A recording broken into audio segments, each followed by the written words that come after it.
నేను ఒక రహస్యం చెప్తాను. నేను ఆశ్చర్యపోయాను. తూర్పుగోదావరి జిల్లాలో మల్లవరం అని ఒక క్షేత్రం ఉంది.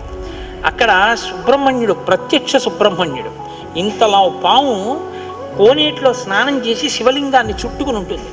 అది పిల్లలు పుట్టని వాళ్ళు వెళ్ళి నమస్కారం చేస్తే పిల్లలు పుట్టారు. డాక్టర్లు పిల్లలు పుట్టరని సర్టిఫై చేసిన వాళ్ళకి పుట్టారు. ముఖ్యమంత్రులు కూడా వెళ్ళారు పీఠాధిపతులు అక్కడికి. ఆ పాము కారణాంతరాల చేత శివలింగానికే తల కొట్టుకుని శరీరం వదిలితే ఇప్పుడు అలాగే ప్రతిష్ఠ చేశారు. అక్కడ నేను ఆశ్చర్యపోయింది ఏంటంటే, నాకు ఆ దేవస్థానం ధర్మకర్త ఒక ఆయన వచ్చి ఒకసారి ఓ మాట చెప్పారు.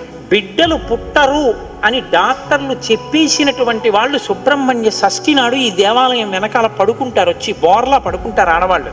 వాళ్ళకి కునుకు పడుతుంది, కునుకు పడ్డాక లేపేస్తాం. ఆ మరుసటి సంవత్సరం వాళ్ళు పసిపిల్లల్ని పట్టుకుని వస్తారండి అని చెప్పారు.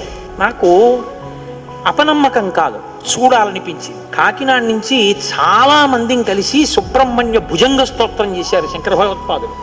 సుబ్రహ్మణ్య షష్ఠి నాడు ఆ దేవాలయంలో చదువుదామని అందరం కలిసి వెళ్ళాం. ఆ రోజు వాళ్ళు నా ప్రసంగం కూడా అక్కడ ఏర్పాటు చేశారు. మీరు నమ్మరు, నేను తెల్లబోయానండి. ఎంతంత సంపన్న కుటుంబాల వాళ్ళు బిడ్డలు పుట్టరు అని బెంగ పెట్టుకున్న తల్లులు సంటి పిల్లలతో ఎంతో సంతోషంగా వచ్చి ఆయనకి నమస్కారం చేసుకుని, అబద్ధం కాదు, నేను ఎంతో మందిని అక్కడ అడిగాను, ఏమమ్మా మీకు ఈయన వలనే కలిగిందా సంతానం అని. ఖచ్చితంగా మేము ఆయన వలనే ఈ అనుగ్రహాన్ని పొందామని, ఆ అదృష్టాన్ని పొందారు.